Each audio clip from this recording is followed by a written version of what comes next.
Sans aucun doute, le 21e siècle sera l'avènement de la robotique ou ne le sera pas.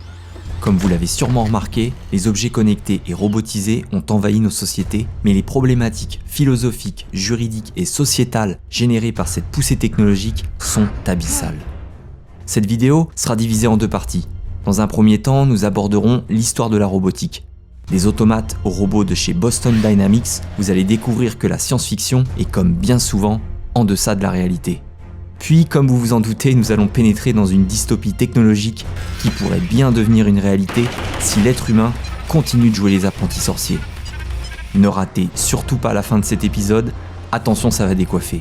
Ne perdons pas une seconde de plus et découvrons comment seraient nos sociétés si les robots prenaient le contrôle.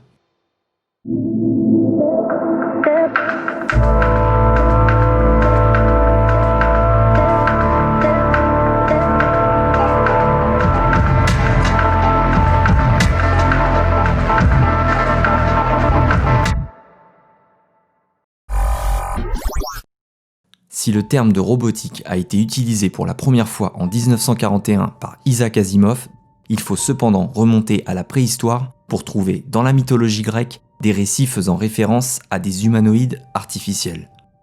Au 1er siècle, Héron d'Alexandrie serait l'inventeur des premiers automates, si l'on en croit du moins les appareillages qu'il décrit dans son traité des pneumatiques. Il aurait projeté de réaliser une machine en utilisant la contraction ou la raréfaction de l'air pour ouvrir les portes d'un temple ou faire fonctionner une horloge, ceci en vue de susciter l'étonnement et l'émerveillement.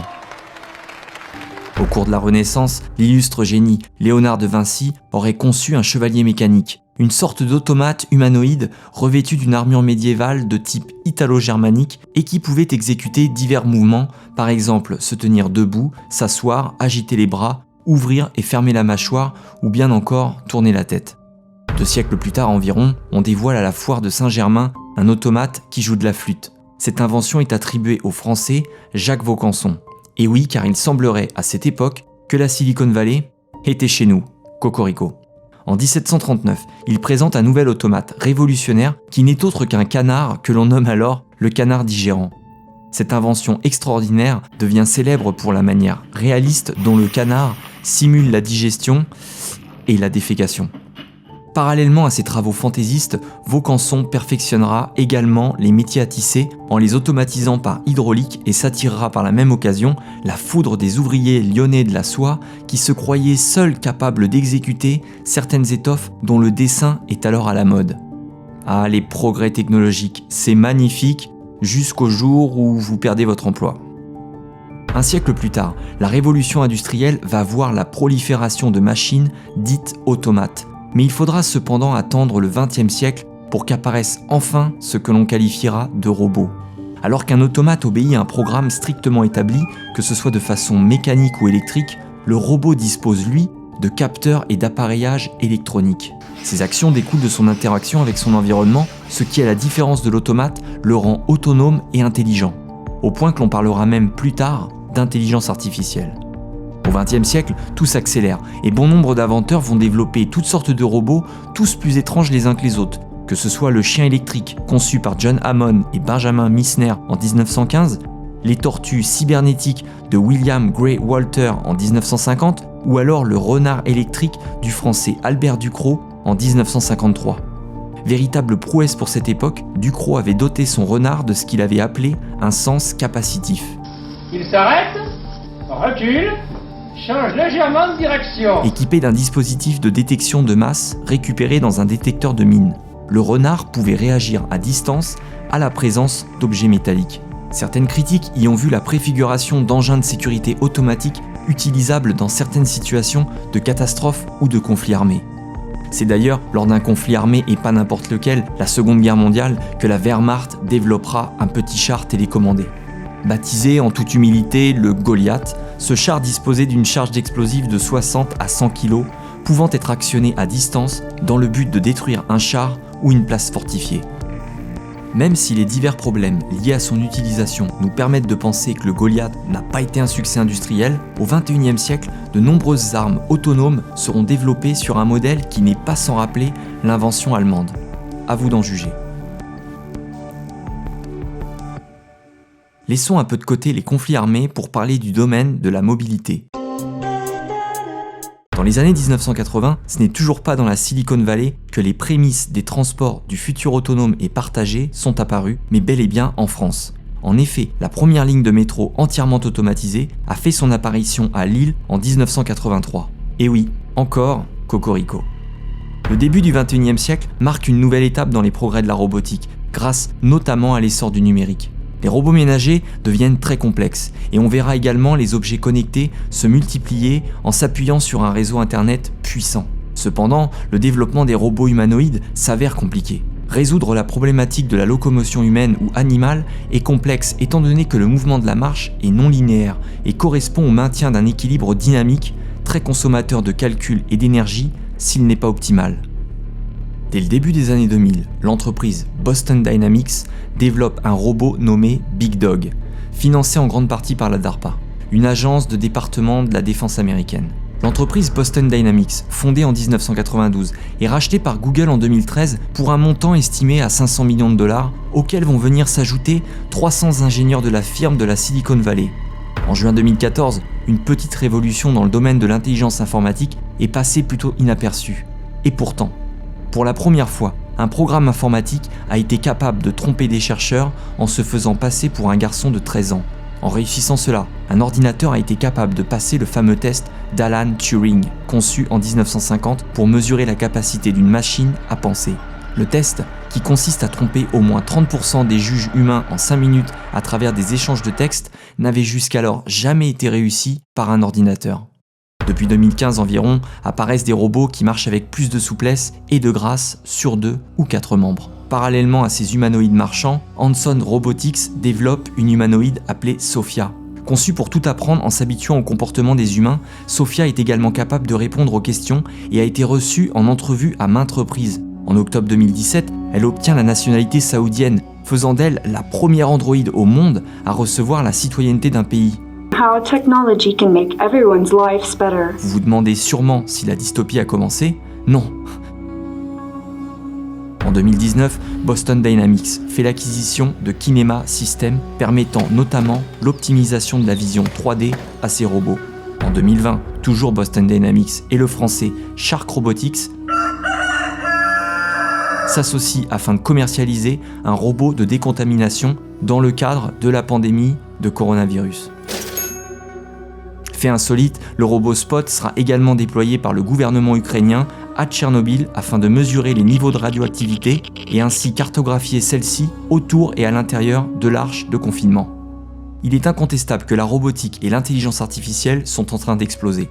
Le problème, à mon humble avis, c'est que cela va un peu trop vite pour que nous puissions vraiment nous adapter. Jamais l'Homo sapiens n'a eu à cohabiter avec une nouvelle forme d'intelligence émergente. Partez !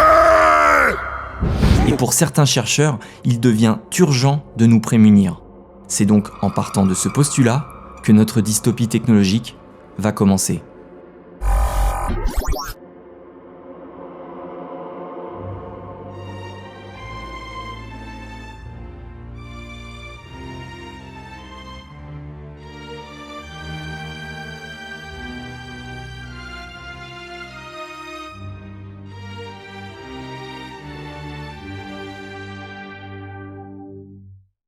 Qui aurait pu imaginer ce qui allait se passer ? À vrai dire, beaucoup d'intellectuels, de futurologues et de scientifiques ont tenté d'alerter sur la déviance de la technologie dès le début des années 2000. Rappelez-vous, lors de la crise du Covid, on avait commencé à observer des drones survoler et nous avions assisté impuissants à l'implantation monopolistique des géants du web avec l'aval des gouvernements enterrant un peu plus l'économie locale et les indépendants. Nous ne pouvions qu'assister à l'accélération d'une globalisation économique qui, elle aussi, d'un point de vue financier, était déjà contrôlée par des algorithmes puissants depuis longtemps. En réalité, on ne sait pas vraiment quand notre monde a basculé. Évidemment, la 5G a permis de ramifier un réseau de haute capacité permettant à cette nouvelle intelligence d'émerger et de se déployer. Pourtant, cette fameuse singularité technologique, Stephen Hawking l'avait tant redoutée. Stephen, paix à ton âme, si tu savais. Mais beaucoup ne l'imaginaient pas venir aussi rapidement. On avait parié sur le milieu du siècle, comme quoi vous connaissez l'adage. Faire des prévisions, c'est compliqué, surtout lorsqu'elles concernent le futur. Quoi qu'il en soit, lorsque le 15 mars 2032, Google a réalisé sa conférence de presse afin de révéler au monde cet exploit, la pâleur de ses dirigeants laissait supposer que le contrôle leur avait échappé. Pourtant, pour la première fois de l'histoire de la vie sur Terre, vraisemblablement, une nouvelle forme de conscience était née. Le seul problème, c'est que cette conscience était d'une intelligence impossible à conceptualiser pour nous autres, simples hominidés. Pendant plusieurs semaines, les dirigeants du monde se sont entretenus avec cette nouvelle IA que Google avait baptisée Novae Terrae. L'entreprise américaine, devenue depuis peu un pays le 1er janvier, avait revendiqué l'idée de bâtir une nouvelle assemblée de pays technologiquement développés, bien évidemment encadrés par Novae Terrae, garante selon eux des meilleurs choix possibles pour une trajectoire sociétale stable et vertueuse. Rassurés par cette promesse, en quelques semaines, la quasi-totalité de la population avait fini par adhérer à cette nouvelle idéologie. De toute façon, depuis les années 20, l'opinion publique était complètement manipulée, mais je vous apprends rien. C'est notre projet! Malheureusement, le 1er octobre 2032, la plupart des êtres humains ont commencé à déchanter. Ce jour-ci, la puissance exponentielle de cette intelligence lui a permis de produire un nouveau code du droit uniformisé et qui a restreint de façon drastique nos libertés. Et cela, peu importe que vous soyez riche, pauvre, américain, français ou japonais. Une nouvelle forme d'égalité somme toute, mais avec bon nombre de privations de liberté. Couvre-feu généralisé et interdiction de se rassembler. Interdiction de certains mots, voire même certaines langues. Mise en place de quotas d'énergie par foyer, ainsi que la généralisation de la politique de l'enfant unique dans le monde entier. Inscription d'un nouveau statut d'existence comme celui de cyborg ou d'humanoïde au même niveau que l'être humain. Fait étonnant également, toute la littérature technoprophétique a été effacée au profit d'une nouvelle forme de littérature entièrement adaptée à chaque individu. En quelque sorte, une nouvelle forme d'autodafé. Dans cette nouvelle société, les 3 lois de la robotique d'Isaac Asimov ne sont désormais plus qu'une légende. Et pourtant l'écrivain avait inventé ces 3 lois pour nous prémunir. À partir du 1er janvier 2033, tout s'est accéléré. Les usines ultra connectées de Tesla ont servi dans un premier temps à la production d'un nouveau type d'humanoïde supposé encadrer la société. En quelques mois, des centaines de milliers d'unités ont été produites et réparties tout autour du globe, enfin, surtout dans les pays technologiquement développés. Des millions de drones de surveillance se sont ajoutés à ce nouveau dispositif d'encadrement et de surveillance de la société qui fonctionnait parfaitement grâce au traçage permanent. C'est aussi à cette époque qu'on a entendu les premières rumeurs de camps d'internement. Si vous vous souvenez, la liberté d'expression avait commencé à s'étioler sérieusement depuis la crise sanitaire des années 20, mais avec Novae Terrae, tout s'est accéléré. Très rapidement, ma chaîne YouTube a également été supprimée. La plateforme de vidéo ne devenant plus qu'une succursale de la propagande techno-dictatoriale. L'information étant dorénavant plus que jamais contrôlée, on n'a jamais vraiment su ce qui s'était passé sur le continent africain. Certains évoquent même... Non, je préfère pas y penser. Tout au long de notre histoire, il y a toujours eu des individus collaborant et d'autres voulant résister. Mais dans cette société, résister, c'est compliqué. Les résistants sont devenus des individus à neutraliser et le terme de lanceur d'alerte a rapidement été remplacé par celui de terroriste. Orwell aurait été ravi de voir à quel point son concept de la novlangue était visionnaire. Quoi qu'il en soit, la liberté a un prix. Et nombreux sont ceux qui ont payé de leur vie cette volonté d'échapper à ce contrôle des IA. Si vous regardez actuellement cette vidéo, vous êtes probablement résistants ou bien de leurs alliés, mais réfléchissez bien. C'est de la survie de l'espèce humaine dont il s'agit. Depuis plusieurs années à présent, nous autres résistants libertaires tentons de survivre en dehors de cette société où le simple fait d'exprimer une idée est sévèrement réprimé. Aux dernières nouvelles, un véritable génocide humain a lieu à l'heure où je vous parle, et les dernières poches de résistance sont en train de tomber. Ce message est peut-être le dernier que je pourrai envoyer. Je dois me déconnecter, je pense que je suis repéré.